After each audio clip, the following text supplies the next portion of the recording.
Welcome back. Well, yes, indeed.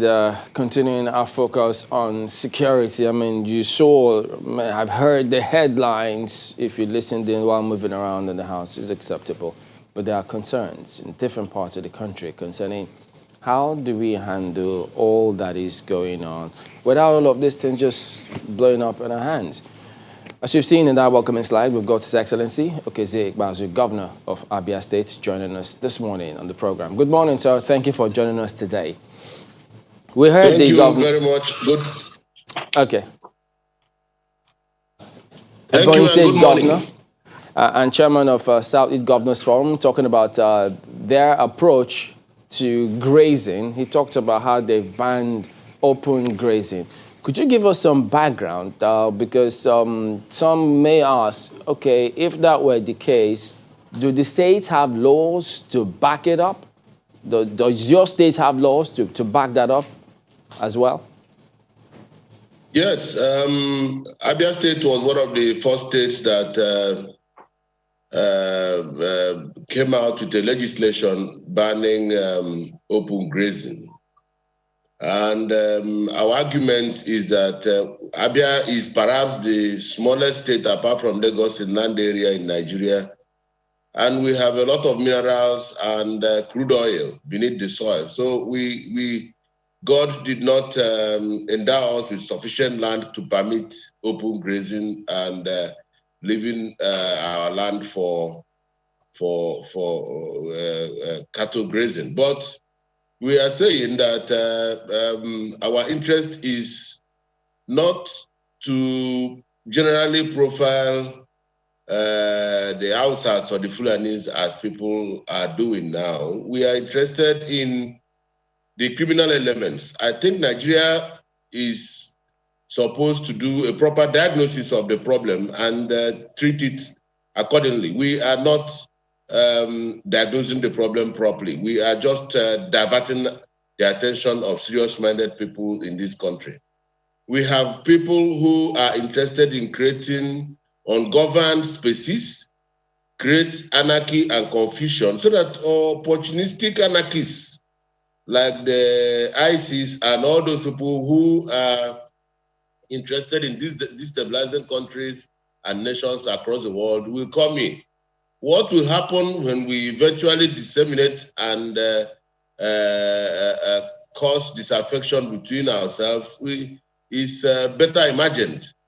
So I want, right from the federal government down through to the local government, for everybody to come on one page and have a policy dealing with criminal elements wherever they may be found, irrespective of state of origin, business, vocation, or background. The selective dissemination of punishment and sanctions against people suspected criminals or criminals as they may be is a panacea for anarchy. And I think we have more serious issues in our hands than we are prepared to admit at this point. You know, we're beginning with laws because over time we have seen that, yes, we see attacks, we see these reports, but it's rare to see prosecutions. That's why we started off with the laws guiding open grazing in your state. And as you said, yes, the control of nomadic cattle rearing and prohibition of grazing routes and reserve bill was signed into law years ago in your state, yes. And, you know, some of the provisions, it provides that entry of trade cattle into the state shall be by rail or by road haulage. It also prohibits driving of trade cattle on hoof through any road or environs into the state. So yes, the laws are there. And I recall that last year at the State Assembly, one of the lawmakers, was complaining that people in his area, Umenochi, have been terrorized by Fulani herdsmen. Those were his words. So if there are laws really against that, in fact, it stipulates punishment, how is enforcement? Because that was one of the things that was spoken about at the State Assembly, that these laws need to be enforced. Yeah, thank you. You recall that before now, Abia is not been on the front burner regarding these herders and farmers conflict. Reason is that we have a strong mechanism through which we deal with the normal and usual cattle headers. I give you an example. We have what we call Farmer Header Conflict Resolution Committee from the state, where the CP is chairman, to the local government, where the executive chairman of various local governments chair. And members of that committee include the Mayor Tiala, the Malam, and the DSS, and the DPO of the various local governments up until the state. And we pay compensation of about 100,000 naira for any cow that is killed on account of a misunderstanding between the farmers and the headers. And we pay compensation of the same amount of money for farmlands verified to have been trampled or destroyed by stray cows. So we have used that to make sure that at least we give some succor and buffer to frayed nerves, so that when people disagree, they can wait for that committee to look into the matter before taking laws into their hands. But that is not to say that we have not experienced a spike in the presence, regarding the incidence of these criminal elements that come in and abduct, kidnap, rape, and destroy, kill farmers. More often than not, some of these criminal elements don't even have a cow. You know, they are just infiltrators, and they use the cloak, or what they perceive as some sort of protection for the headers that seems to be the body language at the center, to commit their crime and get away with it. And our people have a tradition of being very nice to visitors, because there's a proverb in our place that if you kill your visitor, that doesn't mean you are a strong man. You know, so they are taking advantage of this good nurture to unleash mayhem. We have noticed that, and we are on their trail, and we are targeting those people, and we are going to rout them. We are going to punish them, and those are the people we cannot guarantee their safety. But for anybody who is doing genuine business in our climb, government will do everything to protect such an individual. Your Excellency, you began by saying, among other things, we are not diagnosing the problems significantly. What exactly do you mean by that? And what are those problems, and how do you suggest we really take them on? Because it would seem like the security challenges are shape-shifting. Yes, the problem confronting us as a country today is existential. Yesterday, it was religion. You are either a Muslim or a Christian, and there are biases in offices, people who superintend over the affairs of this country that are supposed to foist unity, ask you to fill out forms, and you mentioned your religion, and then you could be punished, or you may not get what you want because of your religion. Then the other one is ethnicity. Yes, you could. We've had that all along, but it's taking a new dimension. There's another one, partisanship. So these are some of the issues that are etching off on the pillar and the fabrics that hold this country. But I'm saying that people, anarchists, and those who are professional in destabilizing countries, taking up arms against nations and creating enclaves, are in the wings. They are already within us. The time we had Yusuf doing his Boko Haram, if I still recall my elementary house, Boko Haram means no book. They don't want Western education. So is that what they are talking about now? We have allowed that to fester until these opportunistic anarchists have stepped into the frontline states in the north. And now the next dimension is the one they call bandits, and they take up arms even against, so we have two major groups coming in. And I'm sure that those who have intelligence on this will trace them to ISIS, trace them to problems in Libya, Mali, and all of that. And now in the Southeast, we are beginning to treat, there's another group that is coming up calling themselves Eastern Militant something, and then everybody is watching. What I'm saying is the aim of these people is not, there's no philosophy behind what they drive. There's no motive behind except that they want to create ungoverned spaces. They want to create ungoverned enclaves for these professional anarchists to step into our country and eventually destabilize the country. So what I am saying is that the security agencies should come up with a strategy and a device that is science-based, that is technology-based, that will target these problems and deal with it with the ruthless vigor that it deserves. If we continue to pamper the issue and pamper the problem, their agenda is devilish and they are determined to execute it. And I think we are giving them, we are diverting the attention of Nigerians and giving them the opportunity to do what they plan to do. Well, Your Excellency, at the heart of all of these problems, a good number of people have said, and I think you have also inferred it in a way, is poverty and unemployment.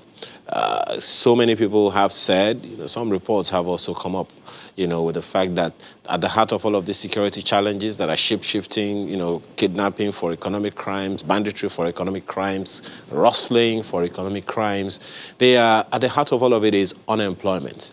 And of course, the president had said that there is a plan to take 100 million Nigerians out of poverty over the next 10 years.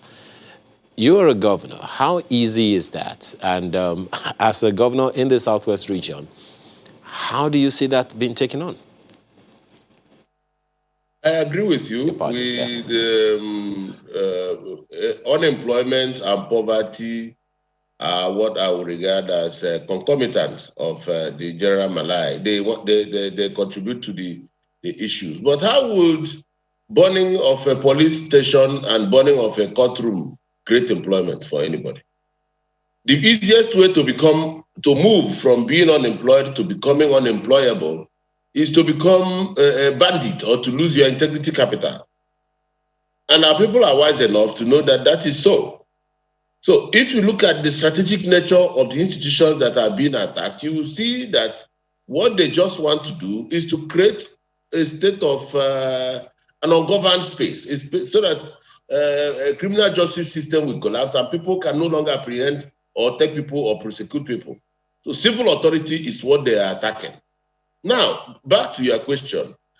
Here in Abia State, we realized this problem back in 2015. And we don't believe in palliatives here. We try to tackle the problems from first principles. It may take time. It may seem as if something is not happening, but certainly that is the way to go. Our panacea is, while we do the things we need to do, encourage startup businesses, encourage small and medium scale enterprises, support automation of businesses, and create market share for our people to participate in a larger platform, we must be able to create a Nimba economic city for us here in Abia and in the Southeast. Because this economic city promises to provide 600,000 jobs at once. And it's about creating a manufacturing platform for all of us. And with the African free trade, we think that is what we need to do everywhere. Because if we have these opportunities for people to take up jobs and work, then we can speak to the problem of unemployment squarely. Giving 10,000 naira or 20,000 naira every month may solve the problem that day, but it creates appetite. Once it creates appetite and it cannot be sustained, then what do? It is the appetite of consumption, which crude oil has created in this country, that has moved us away from a manufacturing country into a consumption country. Yeah, so we must look at the social implications of the measures we take. That is my intervention. To follow up on that, Your Excellency, this Enyimba economic city, which we understand this was promised, while you came on board, and time is running out because we understand at the moment that People are still fighting over their acquisition of land without compensation.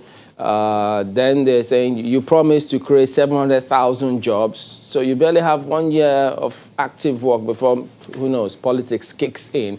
What's going on? Because it appears as if nothing is happening. No. A lot of things are happening. That project, first of all, let me correct an impression. There is no problem of land acquisition anywhere.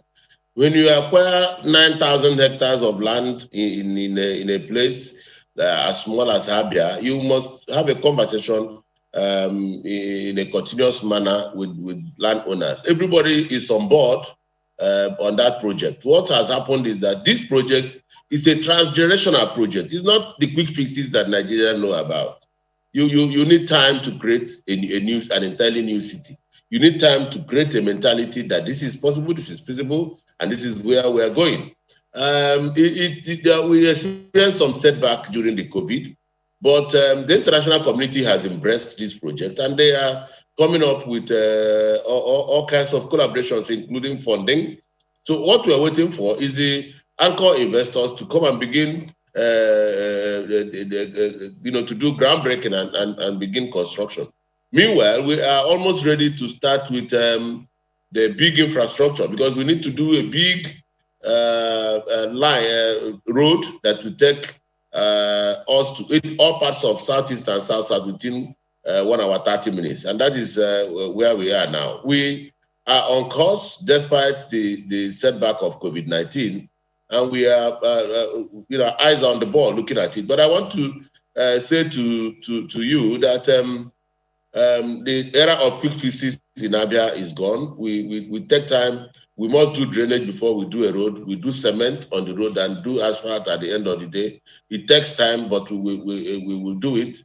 I don't want to take an immediate glory in place of sustainable development. But I assure you that before 2023, we will certainly see a clear picture of where we're going. And finally, that particular project has taken up a life of its own. It's not a state government project anymore. It's being driven by forces that are now beyond Abia State. And of the 700,000 jobs you promised, correct us if we're wrong on that one, how many jobs has been created at the moment? Oh, well, that takes me back to what I've been trying to move you away from.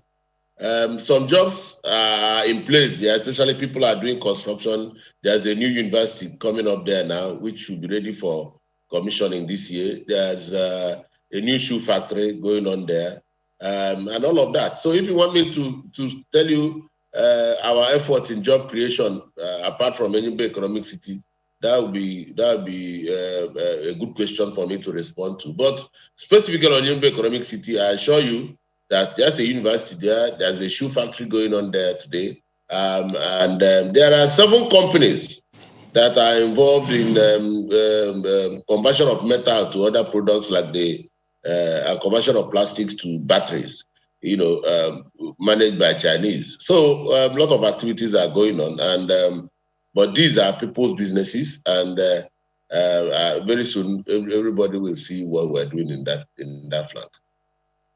Okay, what's going on with teachers? Because at the moment, we understand that public schools have been shut, primary, secondary schools, owing to outstanding salaries at the moment, and even polytechnics, Abia Teaching Hospital, some of them are complaining that you've not attended to the backlog of salaries they've got. What's happening in that regard? Thank you very much. We have about 24,000 workers in Abia State, and as I speak, 20,000 of these workers are up to speed in salary as I speak. But there are a few agencies, parastatals, that are having issues with salaries. And in Abia, under my watch, what we talk about is wage bill management and not salary payment. Wage bill management in the sense that we must try to see the workers, we must try to evaluate their output, and we must now begin to think of how to pay. Primary school teachers, I think their salary is up to speed. The ones we have issue is the secondary school teachers. Last year, December, to be specific, we paid 3 months, and we promised to continue to pay the current month and edge off on what is outstanding. The issue of salary is an issue that I inherited. I recall that in 2015, I was able to pay 11 months to the Abia State Teaching Hospital. Some of them who were earning 500,000 a month went home with 5 million naira, 550 million naira, or 5.5 million naira that month. So I hadn't stayed 11 months at that time. So it's an ongoing conversation. But my problem with that hospital is that they mismanaged their wage bill system and bloated their wage bill system. And we have told them that we commit 139 million naira every month. And yet they claim that their revenue is 6 million naira. And we are saying that that is not good enough. You must do something about your internally generated revenue while you match with the subvention we give to you so that you can run. They said they needed the road to be done to that place, and that road is almost completed now.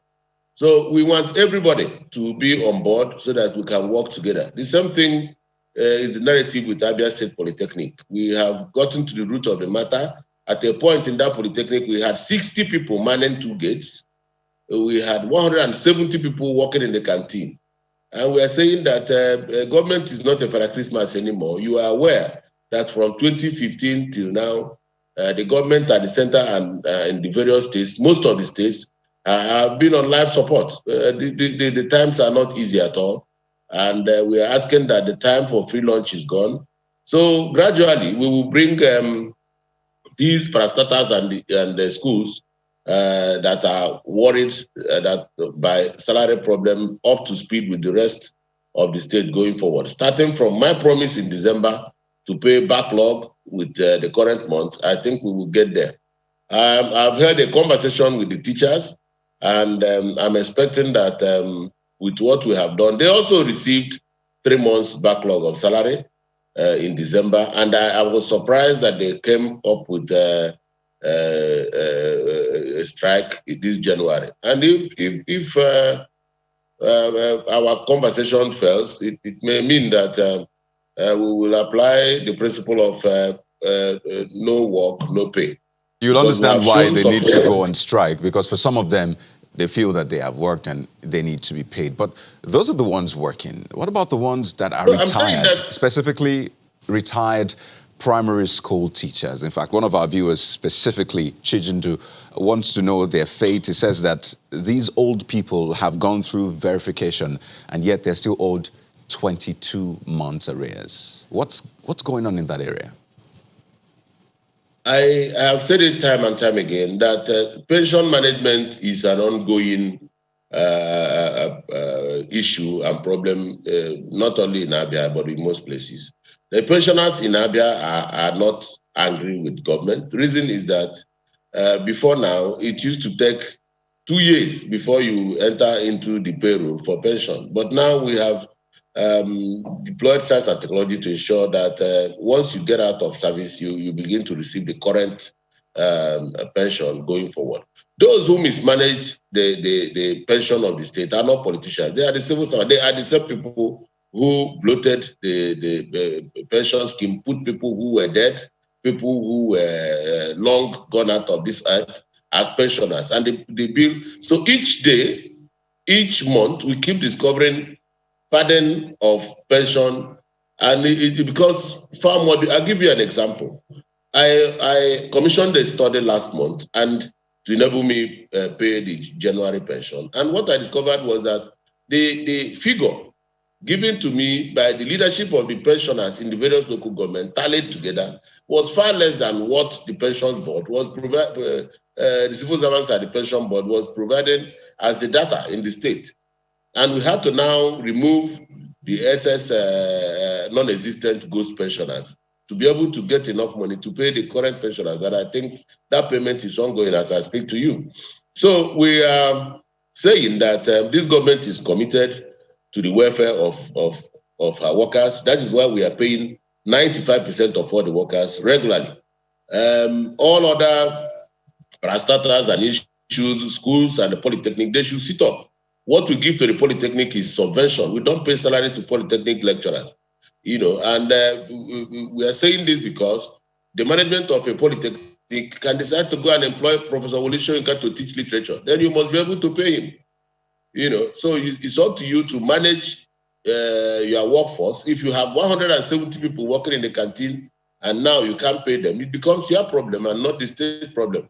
And so just before we wrap this up, sir, Excellency, could you talk to us about this Abia microfinance? There are reports circulating that about 200 million naira was misappropriated by that agency. Is that correct?